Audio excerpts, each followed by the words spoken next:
All right, let's just jump right in. We're about to explore one of the most wild, audacious ideas in all of human history.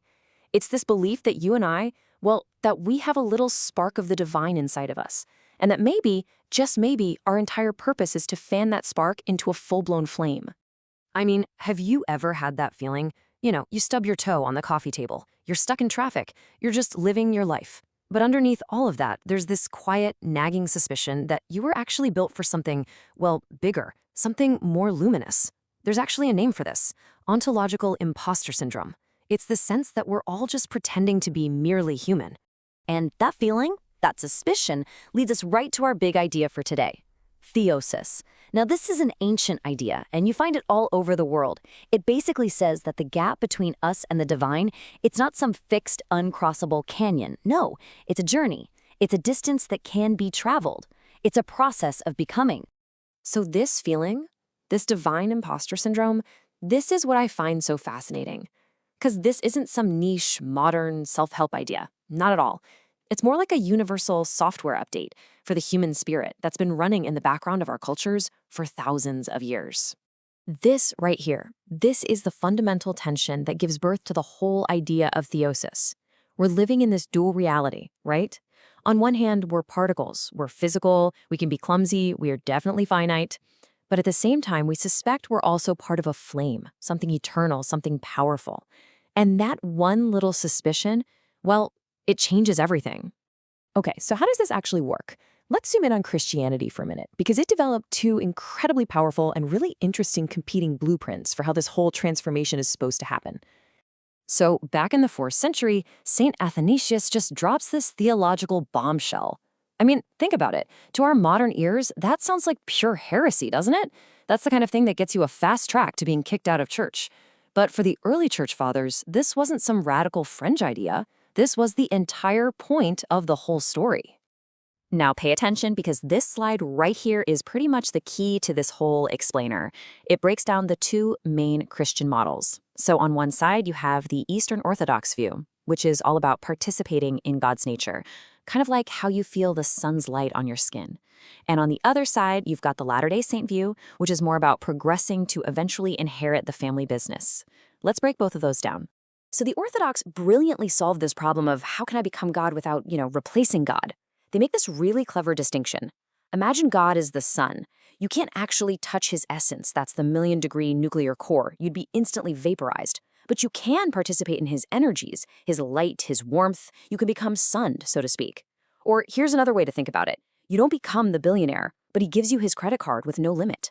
You have the power, but it's by grace. The Latter-day Saint perspective, though, it takes a more familial approach. It says the difference isn't one of substance, it's one of maturity. You're actually the same spiritual species as God. You are, quite literally, a God in embryo. So the journey of theosis, which they call exaltation, isn't about becoming something totally different. It's about growing up to become what you already fundamentally are. It's like a prince learning how to one day rule the kingdom. Okay, so let's zoom back out for a second, because this deep impulse to become divine, it isn't just in one tradition. It is a truly global phenomenon, and you see it pop up with all these different flavors and different methods. Long before Christianity, the Greek philosophers like Plato were already training for this. They called it homeosis theo, and for them, it was kind of like an elite sport for the soul. The path to divinity wasn't through faith or rituals, but through pure, raw intellect, contemplating the good and the true until your soul just sort of sheds all its earthly weight. Now, in the Advaita Vedanta school of Hinduism, the whole perspective shifts dramatically. The core teaching is this phrase, tat tvam asi, which means thou art that. You see, you don't achieve divinity. You don't earn it. You just wake up. You realize you were divine the entire time, just having a really, really convincing dream that you were this separate, limited human being. And then in Sufism, the mystical branch of Islam, the path is one of just passionate, almost romantic love. The whole goal is to become so drunk on the love of God that your individual ego, your sense of self, completely evaporates. It's annihilated, allowing the divine to just fill you up instead. It's a really beautiful and totally radical kind of union. So we've seen the what, but how? How does this crazy transformation actually happen? Well, across all these different traditions, the answer is pretty clear. This is not some comfortable weekend retreat. It is a difficult, demanding, and transformative process. The Sufis have this incredibly clear two-step model. First comes fana, which means annihilation. This is the death of the ego, the death of the self. And only after that can you experience baka, or subsistence, where you live on, but you're now animated by God. This is actually what got the famous mystic Mansour al-Hallaj into so much trouble. He declared, "I am the truth," because he genuinely believed his personal I was gone, and only God was left speaking. And this quote, this just perfectly illustrates why practices like fasting and deep prayer and sacrifice and intense service are so essential to all these paths. The logic is simple. Less of me, more of it. You can't be filled with something divine if you're already full of yourself. The real work is that difficult, necessary, painful scraping of the ego paint to finally let that inner light shine through. Now, of course, this brings up a huge question, especially for a lot of Christians. Wait a minute, isn't this just earning your way to heaven?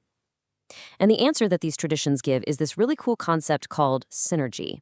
The idea is that God is doing 100% of the heavy lifting, but you are also giving 100% of your effort. It's kind of like a little kid helping their dad build a cabinet. I mean, the dad's doing all the real work, but the child is right there, holding the screwdriver and, most importantly, learning the trade. And this is the crucial takeaway right here. The work, the sacrifice, all that effort, it isn't the payment for becoming divine. It's the practice of being divine. You're not trying to earn some prize at the end. You're trying to fundamentally transform your very nature. The practice is the point. Okay, let's zoom all the way back out again. Because when you put all of these pieces together, this whole concept of theosis, it offers a pretty radical reframing of the entire human project. It completely changes what we think our ultimate purpose is. So instead of seeing humanity as this problem that needs to be solved, a collection of sinners that need to be managed and forgiven, theosis sees humanity as a potential that needs to be realized. We aren't fundamentally broken goods. We are seeds. We are gods in the making, and our entire life is the process of development and growth. So I'll just leave you with this one question to chew on. What if that famous image of God that's talked about in Scripture, what if it's not a static portrait just hanging in the hallway of your soul? What if it's a living seed planted right there inside you, just waiting for the right conditions to begin its incredible, audacious journey of growth?